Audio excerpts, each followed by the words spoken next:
Bonjour tout le monde, aujourd'hui, update très rapide sur les marchés. Je vais essayer de faire ça le plus vite possible. Donc sur le BTC, on a encore notre triangle de consolidation qui est ici en bas.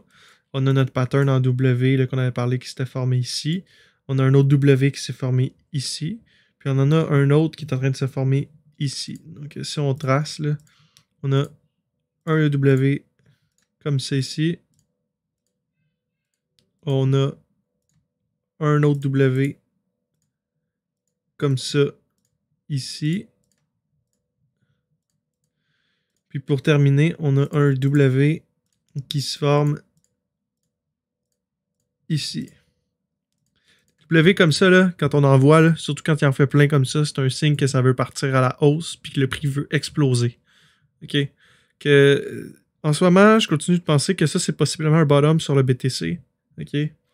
Le triangle de consolidation devrait casser possiblement à la hausse sur un target de 51 000, 52 000 environ.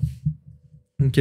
Ça, c'est target vite, rapide comme ça. Sinon, si on fait un Fibonacci sur la descente ici, là, target de 55 000. Donc, on a quelque chose, on devrait facilement le retourner en haut de la barre des 50 000 US si le BTC continue de bouger comme il bouge là en ce moment. La seule menace qu'on a pour le BTC, c'est le S&P 500. OK. Le S&P 500, s'il plante, il pourrait faire baisser le BTC encore.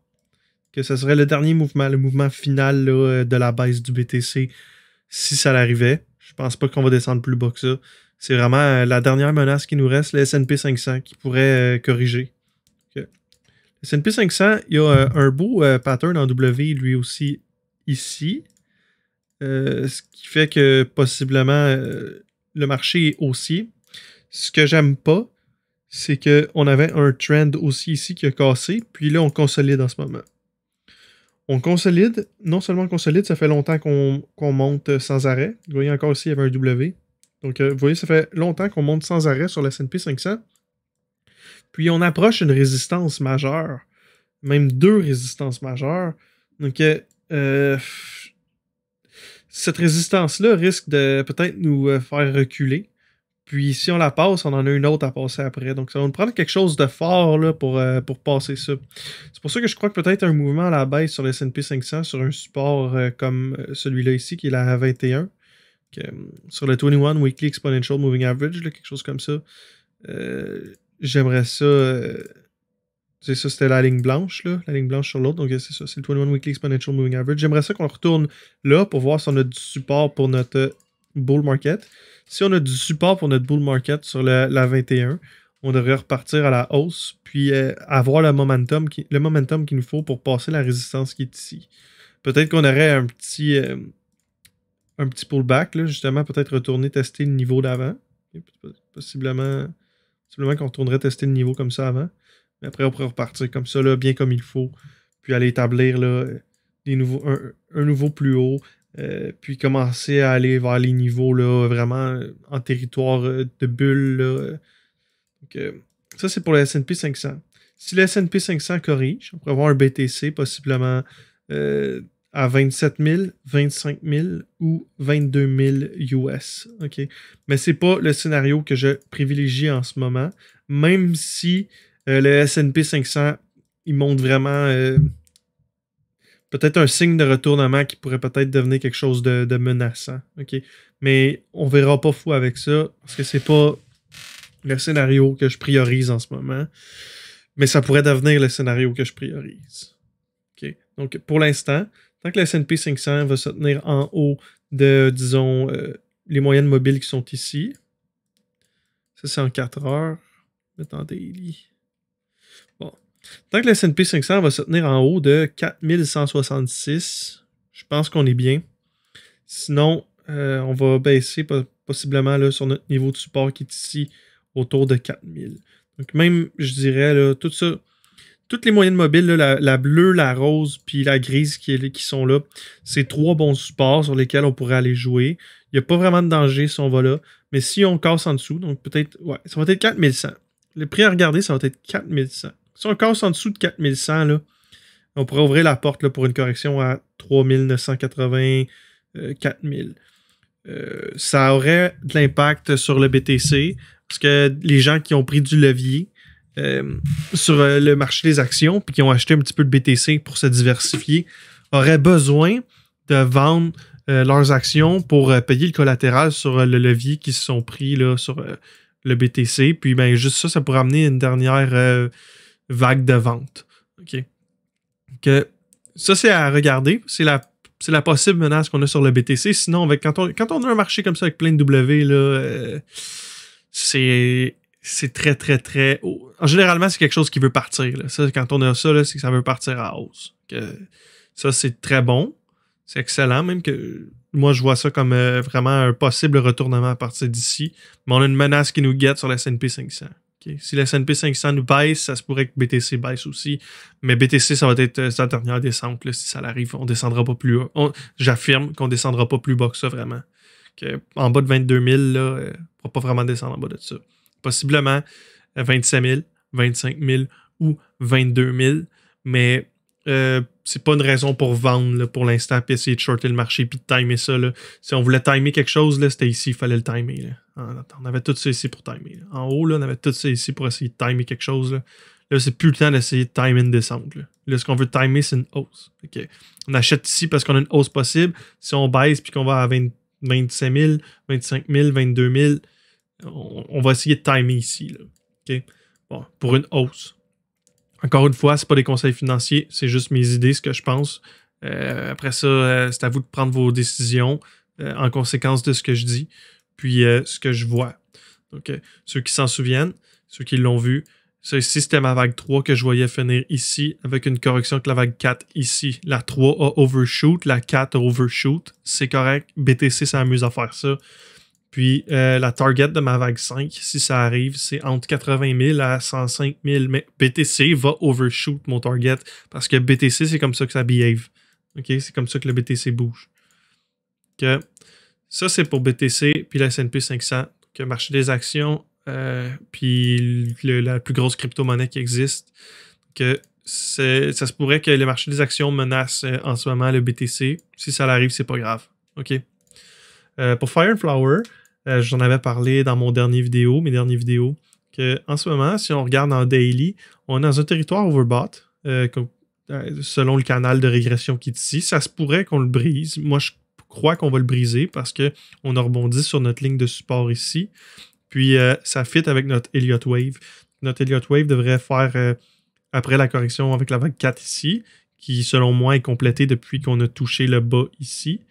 Devrait partir pour quelque chose à la hausse. Donc, quelqu'un qui prend une position sur Fire and Flower, je dirais un stop à 90 cents, take profit à quoi, peut-être 1,69 au moins. Au moins 1,69. Que si on met ça en weekly maintenant, en weekly, on a le mean qui est notre ligne rouge ici dans le milieu. Ça, c'est notre valeur moyenne. Donc, en ce moment, on se trouve sous la valeur moyenne en weekly. On a touché notre résistance, notre support ici, excusez-moi, qui est sur la ligne, la moyenne mobile en gris qu'on a ici. Je crois que c'est la 50.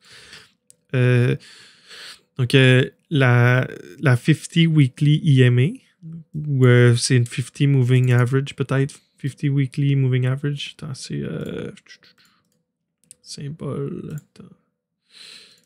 C'est quoi le paramètre? Ouais, c'est pas une EMA, c'est une simple. C'est une 50 moving average simple. Okay. Puis on a rebondi dessus. Puis là, on s'en va tester 1,29. 1,29 possible l'endroit où on va avoir de la faiblesse dans la hausse. OK. D'après moi, on va aller. Ce qui va arriver là, on part d'ici, là, on s'en va à 1,29. On va avoir un peu de faiblesse dans le prix. Puis on part. OK. Moi, c'est ce que je pense qui va arriver là avec notre Elliott Wave. Donc, c'est pour Fire and Flower. On a déjà, depuis que j'ai fait la vidéo, peut-être un bon 10% de gain là, déjà. Là. Donc, tous ceux qui ont embarqué, déjà, vous avez un bon 10%. Je suis content pour vous. Si vous embarquez, exemple ici, à 1,8, là, ça devrait ressembler pas mal à ça. Là, pas loin de 10 cents de profit, peut-être un petit peu moins. On va dire à peu près un 10%. Okay? Si vous avez pris le trade, on va dire, on va faire un long. Vous êtes rentré à 1,8. On met le stop à 90 cents peut-être. Puis on met le TP à 1,69. C'est un ratio de 3 pour 1. Donc, vous faites 3 fois ce que vous risquez avec un gain de 53,70%, qu'une perte maximale de 20% environ. C'est quand même pas un mauvais trade. Aujourd'hui, on va regarder pour finir une autre action qui est Good Food. Que Good Food, c'est pas acheter. Ben, vous pouvez commencer à penser peut-être à en acheter. Encore une fois, pas conseil financier, c'est juste mes idées. Je suis pas conseiller financier, puis en aucun cas, il faut penser que j'en suis un. Puis même si j'en étais un, il faut pas le considérer. Même si j'en suis un dans le futur, il faut pas le considérer non plus. Je fais juste donner mes idées, là. Donc, Good Food. On a trouvé du support pour l'instant au 0.5 de Fibonacci. On pourrait regarder peut-être sur un plus gros scale. Non, c'est ça. C'est vraiment correct comme ça. En daily, là, on va bien le voir. On est parti ici de notre plus bas. On a monté ici au plus haut à 14,74. Le 0.5 de Fibonacci, c'est 8,10. 8,10 pour l'instant, il est respecté. On est en train de recover dessus. Par contre, si je regarde le compte du Elliott Wave, ça ici, ce serait notre Wave A. Ici, ce serait notre Wave B. Donc, si je le trace, là, moi, je vois le compte du Elliott Wave comme ça. A, B, puis ça ici, ce serait la C. Mais la C, généralement, c'est une projection totale de la A. Donc, la projection totale de la A nous amènerait là, autour de 4,30 sur notre 0.786 de Fibonacci. Donc, reste à voir qu'est-ce que ça va dire ici. Puis reste à voir si le compte est bon, parce que ça pourrait aussi devenir un compte du Elliott Wave. Puis on pourrait avoir un autre Elliott Wave là, qui. Peut-être que ça pourrait être le compte du Elliott Wave, exemple. Ça comme ça. On va penser, on va dire comme ça ici. Puis on descend, on va faire exemple que ça ici, ça serait un Elliott Wave. Notre 0.618 de Fibonacci serait ici à 11,75. Donc on aurait un bounce à 11,75. Puis suite au bounce, on aurait une projection totale de notre vague ici pour retourner un petit peu plus bas à 4,6 ou 3,80, environ 4$, on va dire. Okay. Donc, ça serait les deux wave counts potentiels pour le marché Good Food. Donc, l'action du marché Good Food. Possiblement, ça, ce serait notre wave A, B ou C. Ou bien, on aurait le compte A, B et C. Okay. Donc, je crois que Good Food, ça peut être quelque chose d'excellent à acheter, mais qu'il faut attendre encore un petit peu avant de l'acheter. Je suis pas sûr du wave count encore, mais moi, c'est sûr que si on va jouer autour du 4,30, 4$, là, cette zone-là, je vais commencer à en prendre. Je vais prendre du Good Food, je vais risquer beaucoup. OK, je vais risquer beaucoup. Mon trade va ressembler à ça. Que je vais ouvrir, exemple, à 4,30. Mon stop va être en dessous de 1,46, notre niveau, notre plus bas ici, notre niveau de Fibonacci. Puis, mon target haussier maintenant va être, on va dire que ça ici, ce serait la fin de notre wave. Là. On va l'arrêter à 4,30. Que mon target va être à la hausse, un petit peu en bas de 21,36. Donc, ça va être un play avec un risk-reward ratio de 5,14. Je vais risquer 76% du montant que je vais mettre pour un retour de 400% environ. Je n'irai pas en fou avec ça. Je vais mettre un montant qui va me faire du bien si ça l'arrive. Puis un montant que si ça l'arrive pas, ben je vais pas pleurer. Ça, c'est pour Good Food. J'ai les yeux là-dessus. Vous en faites ce que vous voulez. C'est ça que je regarde. J'attends le niveau d'achat à 4 et quelques. Si ça l'arrive pas, c'est pas grave. Si ça l'arrive pas, c'est pas grave. Je l'aurais manqué. En même temps, si quelqu'un veut prendre une position sur le 0.5 de Fibonacci, c'est pas une mauvaise idée non plus. Okay? Sur le 0.5 de Fibonacci, ici, c'est pas une mauvaise idée. Ça se peut que ce soit le point de retournement. Tu sais, les vagues B, des fois, elles vont pas exactement. Excusez, les vagues C vont pas exactement à une projection à 100% de la A. Okay? Des fois, là, la C peut se finir comme ça. Là. Ça peut être notre vague. C'est ça. Ça se pourrait que ça l'ait déjà fini de corriger puis que Good Food soit prêt pour repartir pour une run. Je vous laisse prendre votre décision là-dessus. Moi, je prendrais une position sur Good Food seulement si on descend à 4,18, 4,30, 4 autour de dans les 4 là, je vais prendre une position agressive sur Good Food. Agressive avec un montant que ça me dérangera pas de perdre si de perdre 76% de ce montant-là si ça n'arrive pas. Puis un montant que je vais être content que ça fasse 400%. Ça va être tout pour aujourd'hui. Je vous souhaite une bonne journée.